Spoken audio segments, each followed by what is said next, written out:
Oh my God, guys. It has been bananas. If you follow me on Instagram, you can tell what kind of day I've had because I'm missing like a lot of my eyebrows. I have no idea why. It is like such a weird habit to just like rub my face. But I do. And that's how you know if I've had a stressful day or not.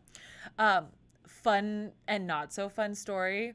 I almost died today, like for real. And it's not even a good story. It would have been like Lizzie dies of freak Amazon box accident. I was carrying boxes and I tripped over another box and literally was 6 inches away from smacking my head into a countertop.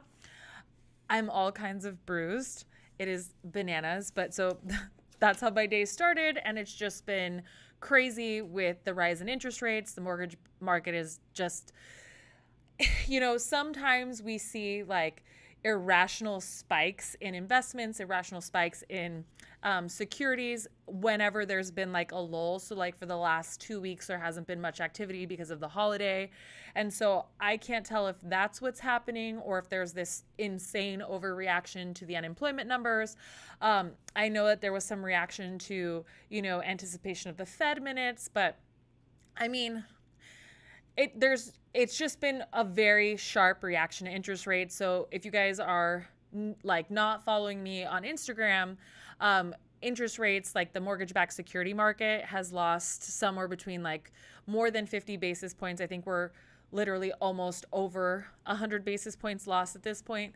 And so interest rates are a lot higher than they were last week. Obviously, you're going to have to check with your lender to find out where they're at. This is not a mortgage interest rate show, but just to give you an example of the market, things can change quickly.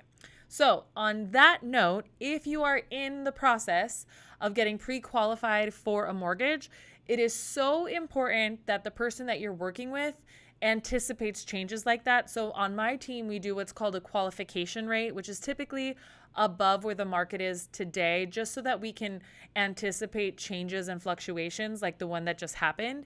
If you are not budgeting correctly, your expectations will not be met. Not to mention your debt to income ratio, like parameters, might also not be met. So I just want to caveat that because I know a lot of first-time homebuyers tune in to this live show, and that is a really, really like insanely good tactic to use if you are budgeting for home ownership. All right, so let's see who we have on this live so far. Oh, we have Rod and Laura checking in from Grand Rapids. So wonderful to have you guys here. Can't wait to meet you in person. You'll have to let me know when you're back out in Arizona. We have Big Gucci Sosa. Nice.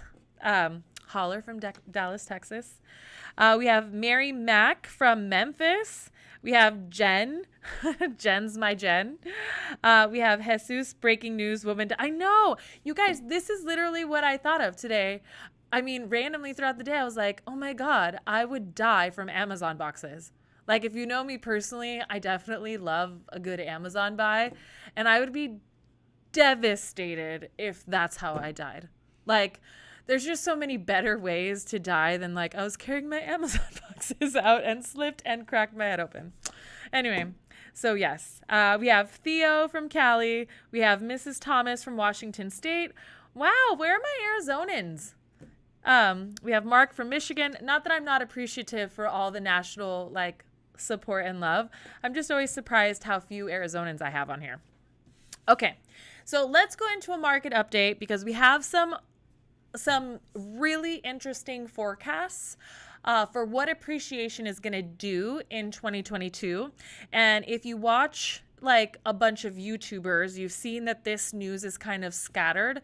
And depending on the economic news that you read, like some look kind of grave and others are very like aggressive. So CoreLogic is like a real estate index that most professionals recognize, both like lending and real estate.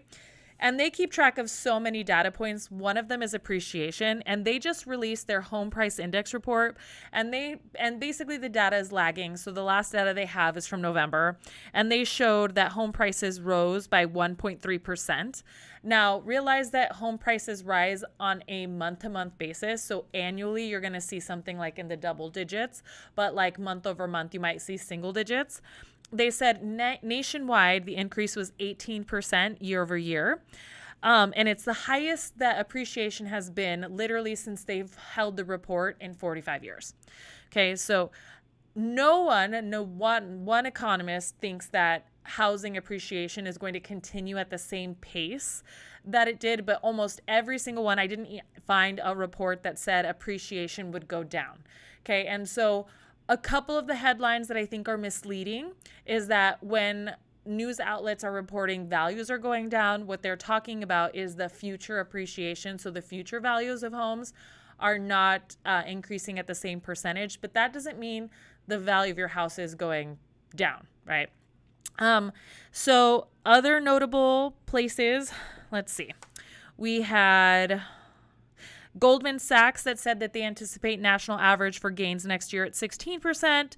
Zillow said 14%.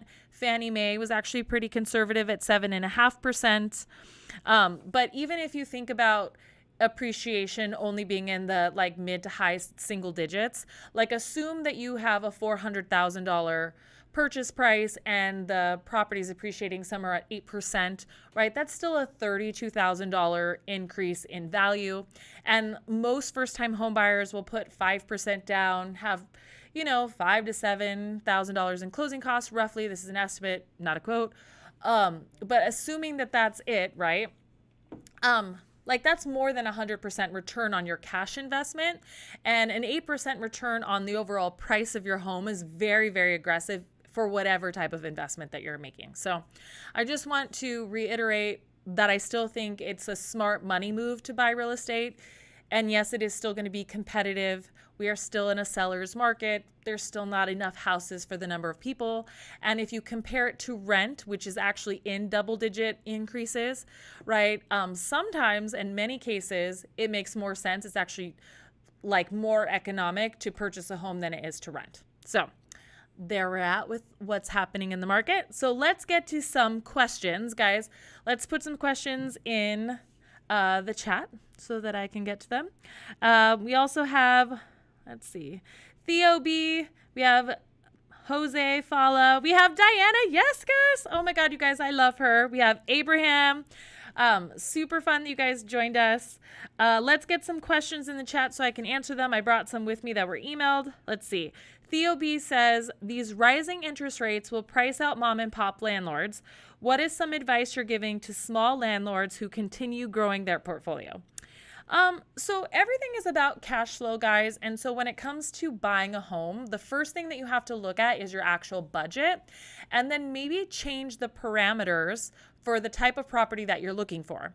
So best example of this is I actually talked to a gentleman the other day who had yet to buy his first house, but he wanted to be an investor and wanted to talk about a strategy to purchase a home. And I started asking him if he'd ever actually looked into multifamily units, right? Because there are some really, really great ways to purchase one on an FHA loan with minimum down. And, we started talking about ways that he could do that now and accomplish, hit two birds with one stone. Okay. So that's a different way of changing it up. It's also partnering with other people if that's something that you wanted to do.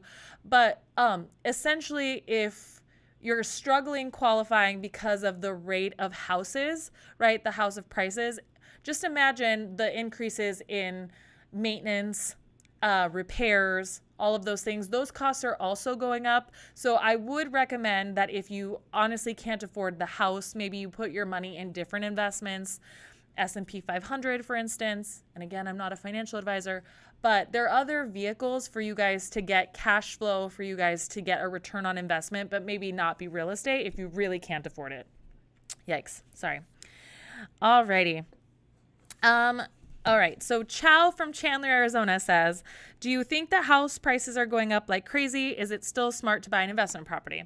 So if you're just tuning in, I just gave a market snapshot on what most economic sources are saying about what's going to happen with the value of homes. Generally speaking, most places are saying high single digits to double digits.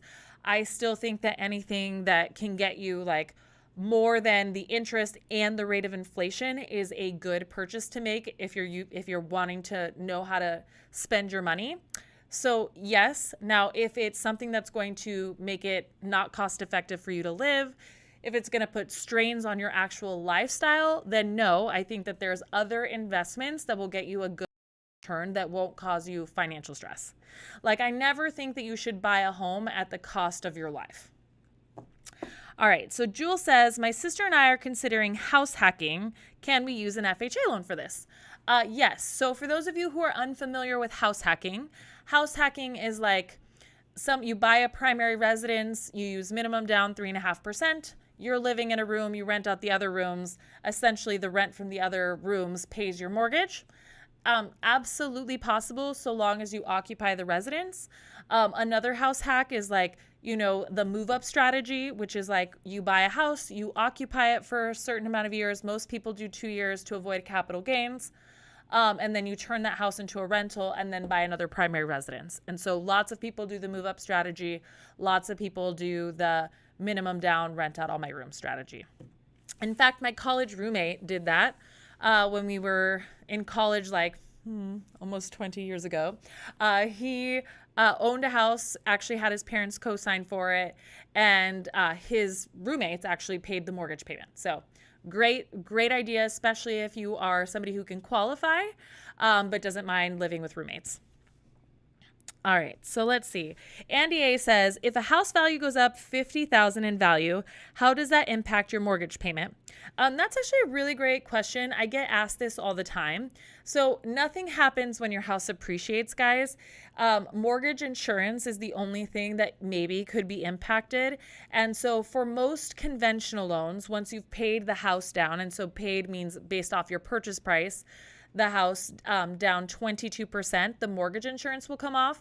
Now, if you're using appreciation, which is what we've been talking about in this live, you can request that the mortgage insurance be removed typically after 2 years. If you check with your mortgage loan officer, most mortgage companies are like 2 years and 25% equity. Aside from those two things, nothing really happens to your mortgage payment if the house goes up in value. Okay, so Ryan from IG says, USDA sounds more tempting when it comes to saving money as a first-time homebuyer. For new constructions, would the builder frown upon us using USDA approvals? Nope. In fact, most builders are completely fine with any type of financing. Their biggest requirement, though, is that you qualify with their lender and that they verify that you are a qualified buyer. They also have to be in a rural area, and so you have to make sure that the property actually meets the eligibility. But USDA is a fantastic product, and I actually think that new construction would be a lot more flexible than resale on that. So, and that's anecdotal opinion. All right. So do I ever have clients pay for phase 1 inspection before the foundation is poured? Is it common for a builder to ask for more money before closing because of supply cost increase? That is actually something that has happened more and more. And it's happened, that is just something that it came out of 2021. And it's just because building costs have been so unstable. And so you have to read those contracts. It's why you shouldn't go unrepresented into a new construction community. You have to read the fine print. A lot of places are saying, asking for additional deposits, increasing purchase prices. It's definitely something that you guys need to know. All right. So Theo B says, can a one spouse qualify for a primary loan individually if the other spouse bought a primary home 6 months ago? So technically, yes. But I believe that there's going to be questions in underwriting about why you guys would be vacating that property so soon. And they'll want to make sure that for sure you guys are occupying together. Now, there are cases where spouses don't live together. It happens. But the person who is on the loan has to occupy if they're qualifying as a primary residence. Okay, so Andy A says, follow up. Will county tax not go up with the house value, therefore an increase in mortgage payment? You know what? That is true. And I didn't even think about that because I was thinking about the loan in and of itself. But yes, property taxes and homeowners insurance can increase your mortgage payment if you have those impounded into the actual payment itself. Most people do, but as a matter of your actual interest rate and your loan, that's what I was thinking of mostly. But housing costs for property taxes and insurance are the cost of owning a property. So yes, it can impact the payment, but not everyone escrows. So I hope that clarified. All right. So Jewel says, how do I find a real estate agent that is eager to help me get the best deal? Does your company have a list of agents that I can interview? Absolutely. I like to think that my company works with the top agents in the industry. Diana's on this live right now, and she is one of my favorite people to work with. She's very aggressive and works super hard. So definitely message her. But yes, we work with tons of really fantastic agents that are knowledgeable, have tons of experience, are aggressive, know how to market. I like to think we work with the best. All right. I don't know what Hadoken was going to say because his message was retracted. I'm always so curious when people's messages are retracted. Did you retract the message? No. Okay. Yeah. Oh, and Rachel Barkley, you guys, she's also a phenomenal real estate agent on this live right now. And Aaron Moriano, guys, top tier agents. Seriously. So if you're looking for good agents, again, guys, they're in this chat. Ask your questions. You will find some of the best people in the industry, period, the end, on this live chat because they work with us. Alrighty. So let's get into some of the YouTube questions that were emailed in. And I have zero idea how to say your name, so I'm not even going to attempt. But it starts with a W and has lots of weird letters in it, so sorry. So it says, what's a mortgage rate prediction for the end of 2022? So I'm reluctant to kind of give an opinion on this because I think that it is so hard to gauge because at the moment, right, it seems like interest rates are going to skyrocket and be into the 4%, right, very quickly. But I know that historically speaking, it's unlikely for that to happen. And so many things are going to happen throughout the years. There could be additional COVID variants that are more aggressive and more dangerous. There's so many things that are so hard to predict at this very second that here's what I will tell you. At the moment, it seems that interest rates are rising and they're going to be somewhere in the 4%. If it's the low percents, 4%, or the mid to high 4%, it's really hard to tell. And we're really going to want to pay attention to news about inflation and news about COVID. And then we're also going to want to pay in the short run, whenever they start talking about what's happening with holiday sales. Typically, holiday sales are a reason that the stock market goes down because they're never usually what, the companies are saying that are going to happen. They give these big lofty goals and then they never actually hit them. This year, I do know that holiday sales were, dramatically impacted by supply chain and just like the mail service. And I am pretty sure that they are not going to meet expectations, and we should see some reprieve in the mortgage market because of that. That being said, I'm also not a psychic, and it's not guaranteed. Lots of things change. Like, for instance, Monday, there was really nothing to drive the market up, right? And I was like, okay, it's going to be a great way to start. And I was like, oh my God, I was missing an eyebrow by the end of the day. It was so stressful. So that's my best summation of that. All right. So next question is, can I do cash envelopes and deposit money once it hits a certain amount? Should I stop doing that if I want to buy a house? I do have a budget sheet for every cash envelope. All right, so cash is really tough, and it's really difficult to use in qualifying you for a home loan, primarily because it's hard to document whether or not you are actually the owner of said envelope. And so a budget is really helpful. 12 months of bank statements showing that you've withdrawn the money is also very helpful. And we have to actually document quite a bit to use that. I would recommend that if you are in the process of buying a home, I would deposit the funds. And if you have a problem spending the funds, I would open an account with a bank that isn't attached to your primary spending accounts and save the money there. Money needs to season for 60 days so that we're not questioning where the large cash deposits came from. So just an FYI on that. I mean, a lot of Dave Ramsey followers have this issue in addition to like having credit challenges because they don't have any credit. So just know that when you make decisions like that, they're great for goal setting, but they're challenging for traditional financing. All right. So Rod and Laura said, with appreciation values going up and personal residence and surrounding comps, won't that raise property taxes during the next county township assessments?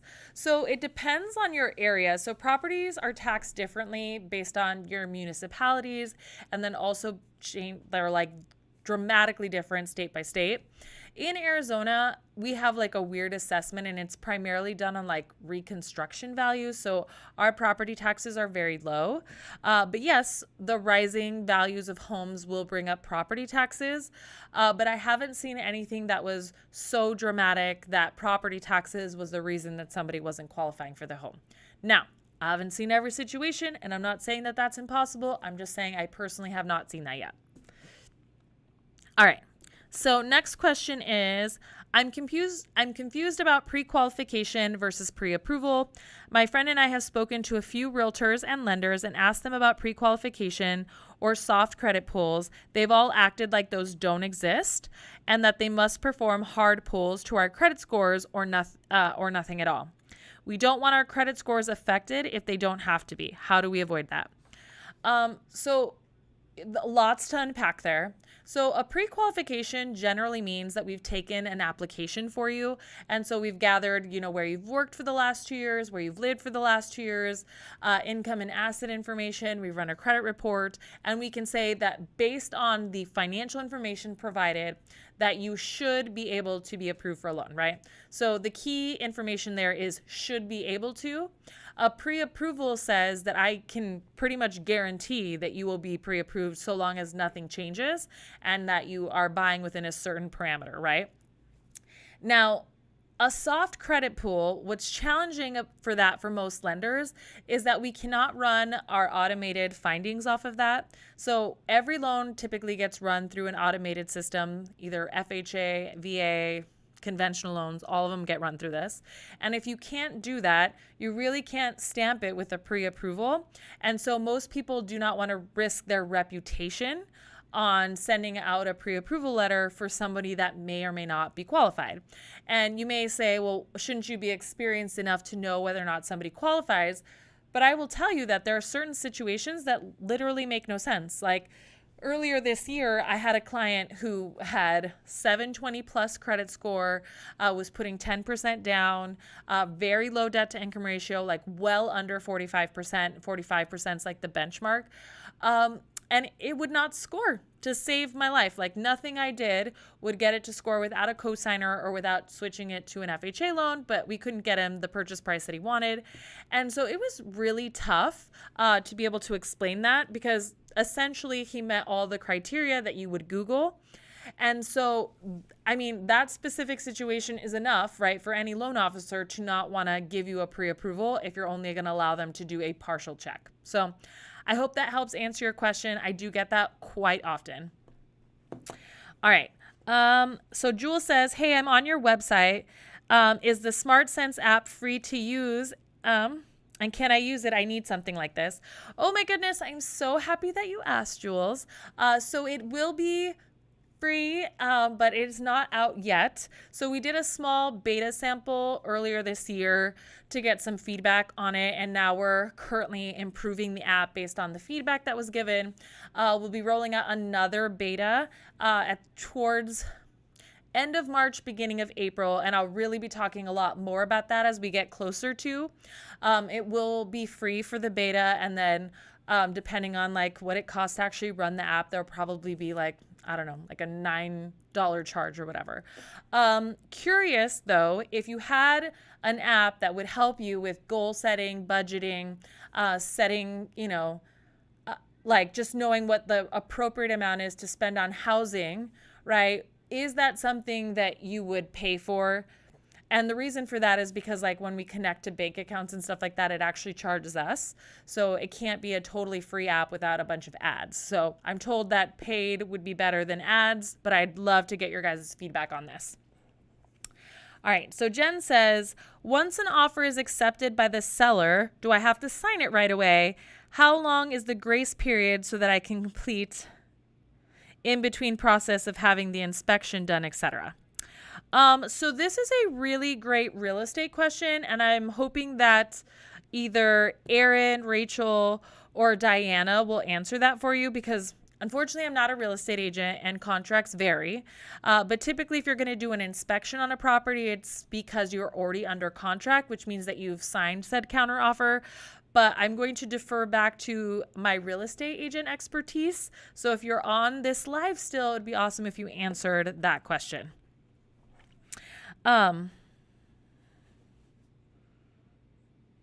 Okay, so Brave Bird said that you would pay for an app if it was relevant to you and your money and not confusing. I would love more specifics on what's not confusing and what would be relevant to you. I'm just always looking to get more information. Okay. All right. So James said, I have a question about how a lender will consider my income. I currently am in nursing school and will be graduating in the spring. The program has 2 years. The program was 2 years and I've been working 30 to 35 hours, my job the entire time. Will the lender consider my situation as normal with W-2 employment, or will they consider me a student? So it's actually both. So if you've had the job for 2 years and you've received a W-2 and a paycheck stub, we will use that as your employment. If when you graduate, you actually get a different job, and we can use this, plus we'll probably want to show that you've had some sort of education to show line of work. So it is kind of both. If you're wanting to use the rate of pay for after you graduate, though, you'll have to wait until you get an offer letter for that. But generally speaking, 36 hours is a full-time job for nurses, and we will want to see a history of like shift differentials, overtime, and things of that nature, which you might need a longer time on job to be able to calculate. So just FYI. All right. Thank you, Rachel, for answering that question. I appreciate you. Okay. So Christina says, if you're a first-time buyer married with multiple bank accounts, which one should you send to the lender when they request for bank statement information? My hubby and myself have a joint account and separate savings accounts. Thanks for any advice. So I think that you should send any accounts in which, one, you actively use and transfer money with, and then two, that you're going to be using for your down payment and reserves. So I have a joint checking with my husband. I transfer money all the time between accounts, which generally means I'm going to have to show both accounts in underwriting. But I also have an E-Trade account that maybe I'm not going to be using for reserves. I might not provide that unless my lender says that I need additional assets to help me qualify. So you'll provide any accounts in which you make multiple transfers over, and any account that you're using for reserve payments and or for down payment and closing costs. So I hope that helps. All right. So, Aaron, thank you so much for also commenting on that. I appreciate it. So Theo B says, I just got a job as a school counselor. It starts tomorrow. Can I use my employment contract to qualify for a mortgage? It's a salaried position. So it depends on it, like if you have a history in that line of work, and if it's a renewable annual contract. Okay, so typically things in education are renewable, and most people have had either education in that or they have history of that. Because educational contracts are renewable and they're expected to renew, like a teaching contract is expected to renew, typically we can use the income right away. Okay. Now, let's say you're a contract worker, not in education though. Whenever something is temporary in nature, so like 6 months, 12 months, less than, a 3-year period, we'll generally want to see that you've had a history of contracts with similar type of pay, and will more than likely be doing an average. Okay. So you just want to pay really good attention to this, because not all contracts are made the same, but this one sounds like you could use the income right away. I have not seen it though, so that is not like a, set in stone stamp of approval. Sorry, I got a disclaimer myself all the time, because mortgages are just like this highly watched over industry, and so I'm trying to do my best to give you guys like the most tactical, useful information. But believe it or not, there's like a ton of people who like, I don't know what happened in their lives, but that try to like go after people like me for providing information if we ever make a mistake. So, alrighty, back to questions.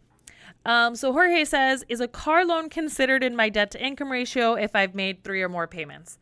Anything that is reported to credit that is reoccurring should be included in your debt to income ratio.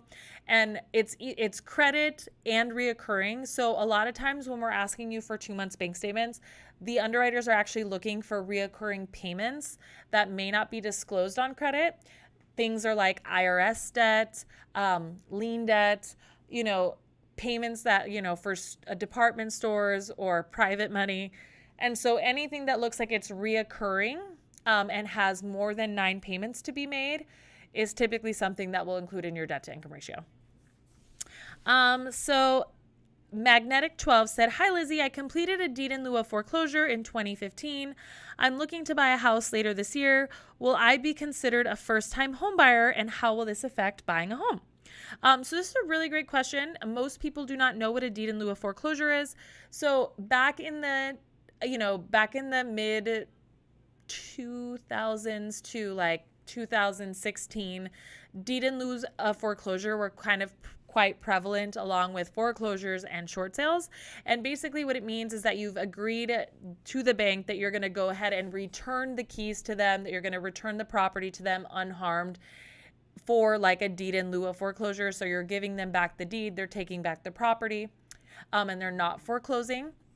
Now, the benefit to you is that it actually has a shorter wait period for when you can actually re-enter the housing market. So a lot of people will enter, I think it's like a 4-year requirement. So whenever you haven't owned a home in the last 3 years for lending, typically you're considered a first-time home buyer. And, if you've reestablished credit, if you have have really good employment history and asset history, and then also like repayment history, you should, hypothetically qualify with no issue, right? A deed in lieu of foreclosure won't prevent you from qualifying, is basically what I'm trying to say at this point in time. All right. So Emily Flynn says, am I a member of MBS Highway, and do I think it would be a useful or to a newer LO or an LO with more experience? I love MBS Highway, actually. So I subscribe to MBS Highway, Mortgage News Daily, Housing Wire. I also buy some things off of, what is that called? Oh, I'm dying. If you message me on Instagram, I'll give you the list of all the subscriptions that I have. I love to read economic news. I think it makes me better at my job. MBS Highway has some really great classes that teach you how to read mortgage-backed security information. And so I definitely think that it's relevant for anybody who is participating in this career, because we are financial consultants, that you really get versed on this. Most loan officers do not know what they're talking about when it comes to the market, and will like base whatever their information on that newsletter and whether or not it tells you to lock or not lock. And those are always lagging indicators. So the better that you can be at like learning the market and anticipating economic events as it relates to mortgage-backed securities, the better you'll be at your job. All right, so thanks for your help. Can I include renovation costs in the mortgage? Can you buy a fixer-upper for cheap and then use the rest of your money from your approval for loan renovations? So yep, there are renovation loans, home styles, and 203K loans. There's even a VA construction loan. It depends on the type of financing that you're doing. And unfortunately, I do not do renovation or construction loans, so I couldn't give you too much information on this, but there are loan products for this specific thing. Okay, so Hadouken says, would passive income from the stock market, like dividends, interest, be considered as proof of income? I am wonderful. Thank you. Yes, they are, guys. And I just want you to know, lots of loan officers do not know how to qualify people with this. So just so you know, any type of income, especially when it's investment income or large asset income, there's a variety of ways that you can qualify people. So, you can go based off tax returns and do dividends and interest, right? Calculations. You can check capital gains. That's always something, so long as it's likely to continue in the future and there's still assets to sell. There's also loans called asset depletion, which is another really great thing to explore. And there's a variety of other types of asset-based financing that a lot of people are not aware of. So absolutely, and if you've ever been given an answer other than what I just gave you, I would definitely explore more. All right, so DJB says, I found a new construction and they didn't have an agent with me. Now they won't pay his commission. I'm going to pay him on my own. Thoughts? Well, I personally think that real estate agents work super hard. I work with a lot of them, and this is like a scenario that I'm unfortunately familiar with.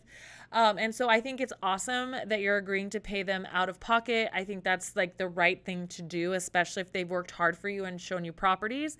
And the thing is, I don't believe that you should ever go unrepresented into a new construction, primarily because of the horror stories with people like being blindsided with additional bills and higher costs and cancellations because, the building prices are too much. So I think it's great that you're choosing to be represented, and I think it's highly commendable that you are paying out of pocket. So just my 39 cents. Okay.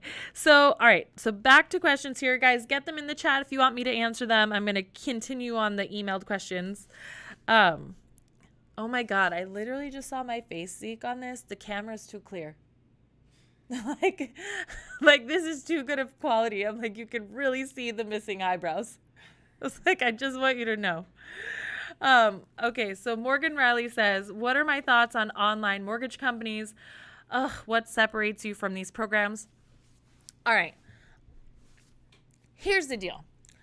When you go to a call center, you guys, you are talking to someone with very minimal mortgage experience. And getting a home loan is literally your largest liability, so the biggest thing that you're going to pay that comes out of your budget, and it's also most people's biggest assets. And so it is crazy to me that people would then go to a call center because they're cheap, right?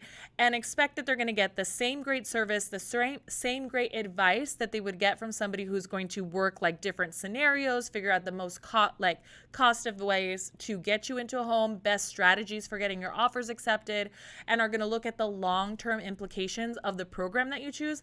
It's crazy to me that people think they're going to get that service for the cheap cost. Most of the time when you go in and call in a call center, they're just giving you for whatever you called in at. And it's like think of building IKEA furniture. Okay.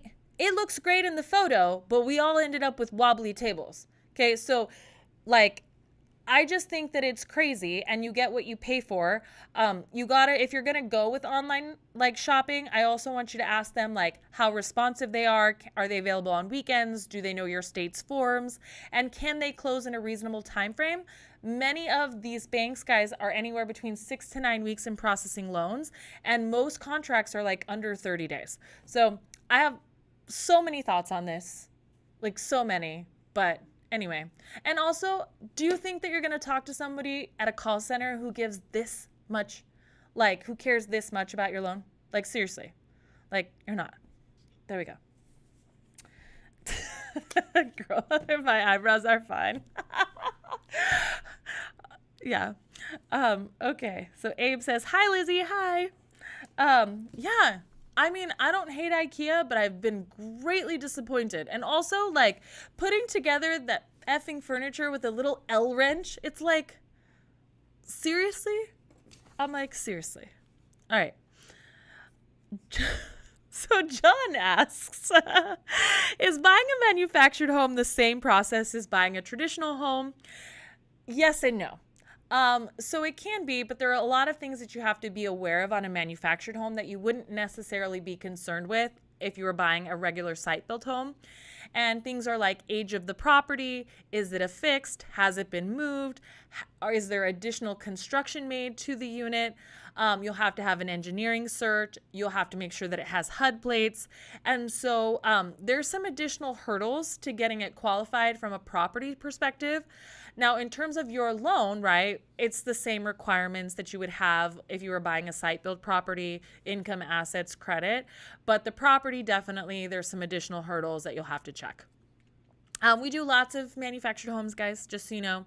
And if you go onto YouTube, because you can go down this wormhole, manufactured homes, guys, they look like regular awesome houses. There's like 2-story ones with basements. I mean, don't hate. That's all I'm saying. All right. So Carlos says, how long does it take your credit to be at 750 or 800 for banks to give you a mortgage loan, assuming you meet all other requirements? I think I read that wrong. Okay, so a couple things. The best tiered credit for like most companies is 740 and above. It typically takes people, several years to get there with payment history, longevity, different types of accounts that have to open in season. So there's that. Let's see, but your credit does not have to be that high in order for a mortgage company to give you a loan. Many companies loan loans all the way down to 500 credit scores, some with 0 credit scores. I mean, you really just have to do your shopping, but you don't need perfect credit to get a home loan. What should I be saying to people who call in wanting to use Bitcoin? It stops me in my tracks. Okay, so here's the deal with Bitcoin. It's really difficult to use for a home loan, like really difficult, primarily because it's difficult to track ownership. And so whenever we're using assets to qualify, so this is similar to that budget letter with the cash, if I can't verify 100% that they're your funds, we're not allowed to use them.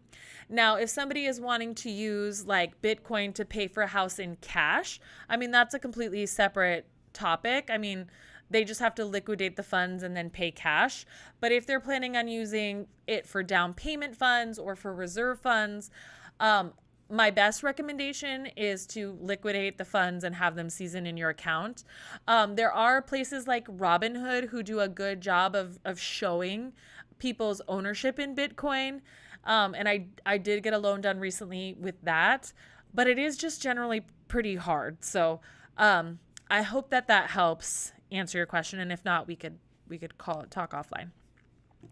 All right. Can I explain how amortization works? I plan to make a mortgage payments to shorten a 30-year loan and get out of PMI faster.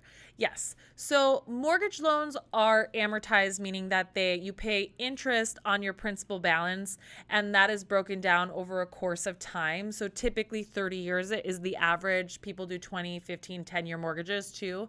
But generally speaking, what that means is that a percentage of your payment goes to principal balance and a percentage of your payment goes to interest every month. And so if you were to make extra principal payments, which is what he's asking, it will shorten the amount of time that when you pay your loan in general, and it will accelerate when your mortgage insurance will come off. And so in order to like answer your specific question, you'll have to talk to your loan officer, and they can run an amortization schedule. And I think I might even have one on my website. If not, email me about it, because I know we're working on one. But if you were to call your servicer, they can do an amortization and tell you like how much you would need to add an extra principal to knock off your mortgage insurance in whatever time period that you're looking for. So let me know if that did not explain your question.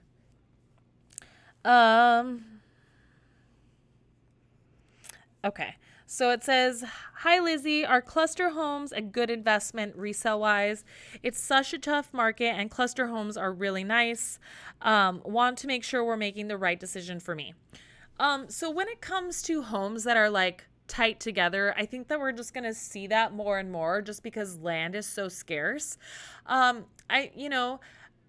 Whenever you're looking at resale, just in general, things like condos and townhomes and cluster homes, they have lower resale value because people like generally like their space. But in a market like this one where affordability is an issue, I mean, I still think people are buying them and people aren't having a problem reselling them. Rachel, Aaron, or let me know if you disagree with that.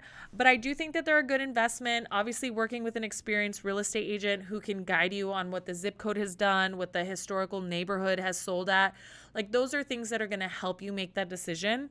But just as a whole, like cluster homes is not an issue in terms of resale. All right. So Rachel says, as the agent, those questions Lizzie just told you, ask the call center are very important. Yes. So I'm glad that she agrees. I mean, I'm obviously passionate about what I do. Okay. So Lori says, what do you think?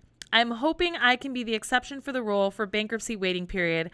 I've seen some sites say you just need to wait 1 year if you had a certain uncontrollable situations happen. So this is true for it, but it depends on the loan program that you're going with. Some are a year, some are 3 years, some are 7 years, believe it or not. And so what the bank is really looking for is, did you have like good repayment history, good assets, good employment before whatever the event was? And then have you completely recovered from that event? And what is that like financial situation look like today? So acceptable reasons that I have gotten and it's called extenuating circumstance approved in the past. So I had one where I had a stay-at-home spouse. They had never worked, or they hadn't worked in a couple of years. And during the marriage, their primary wage earner spouse ended up getting addicted to drugs, losing their job, and going to jail. And my person ended up losing everything, but then subsequently got a job, never had been late, and they had never been late prior to their spouse getting addicted to drugs. And so that was documentable because there was quite a few things online that we could find. Plus we showed like income declines, and we have to build a whole case.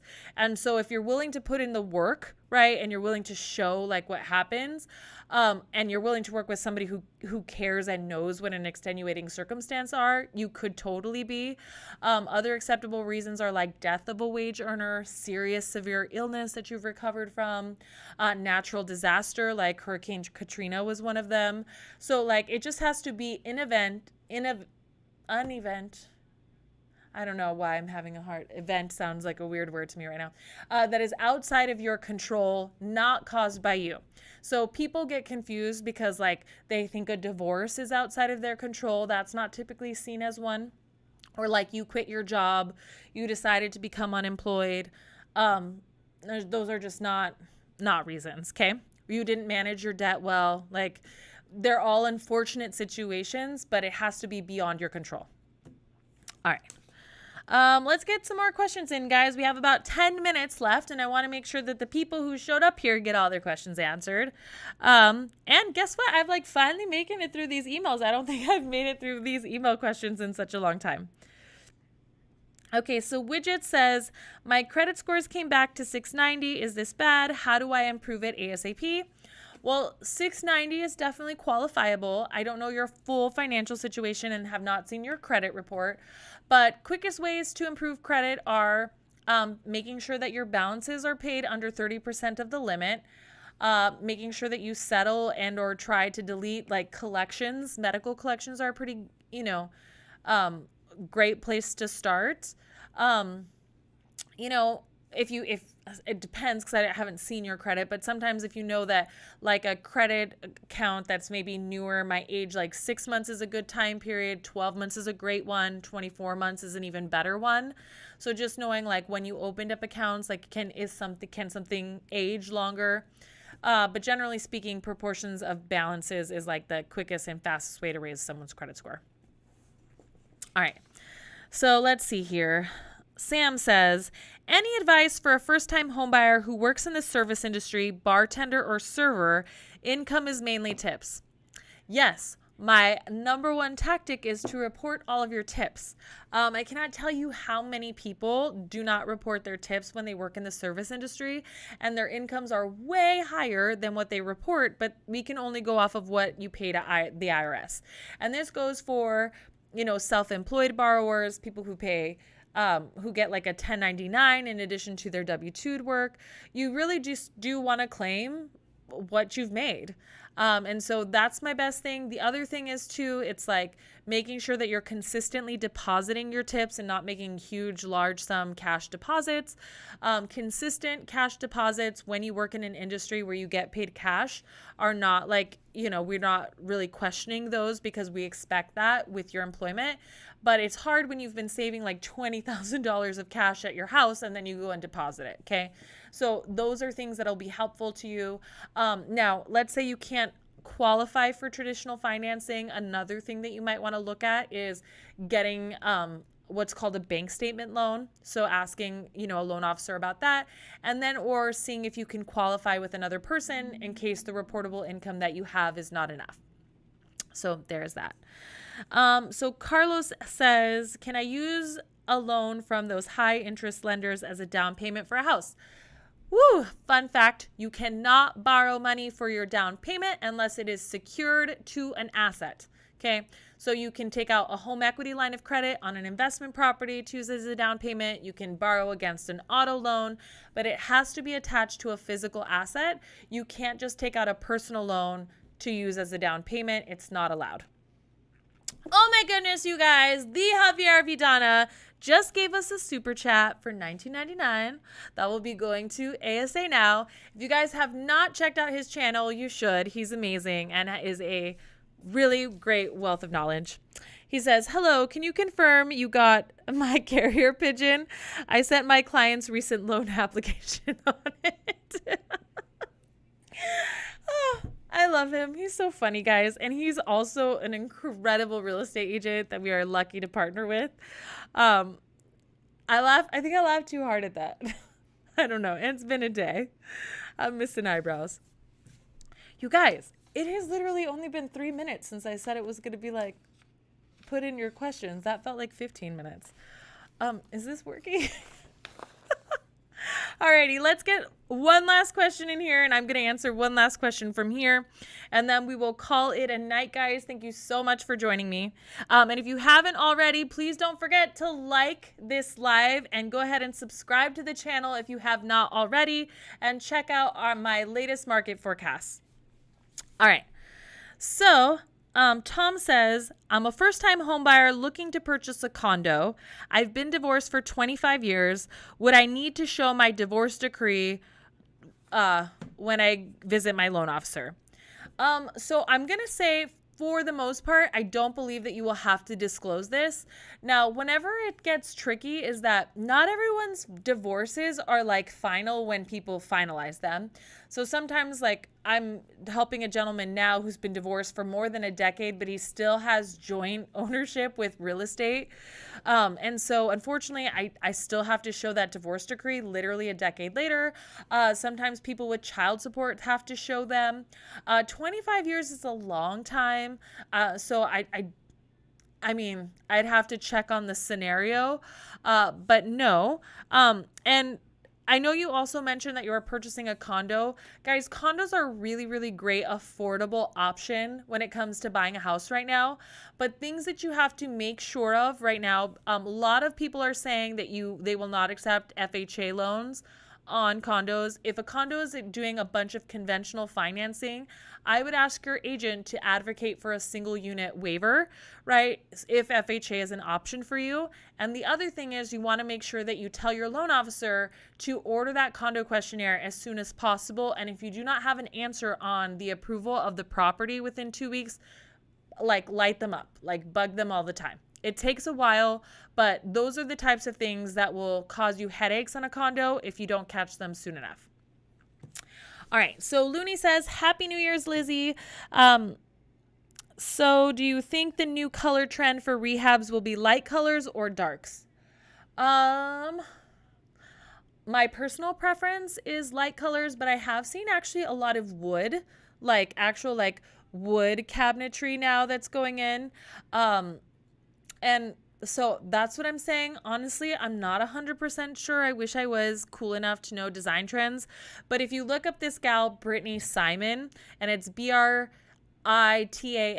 so just one T and the Any, she knows the latest and greatest. And she's like one of my most favorite designers locally here in Phoenix.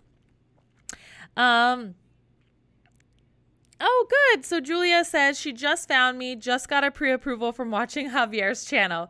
Oh, that is so awesome. Yay. Well, congratulations. I hope you have a super successful home buying experience. So that is awesome. All right, guys. So we literally have time for one more question. So let's get one more in here.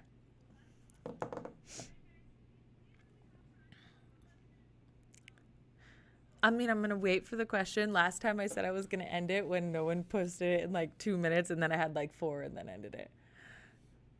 Okay. Oh my gosh, guys. So my phone has been blowing up. Okay. All right, guys. So we are going to call it a night. I appreciate you guys joining me on this live. You guys are amazing. Thank you so much for supporting me in the channel, and tune in for more content.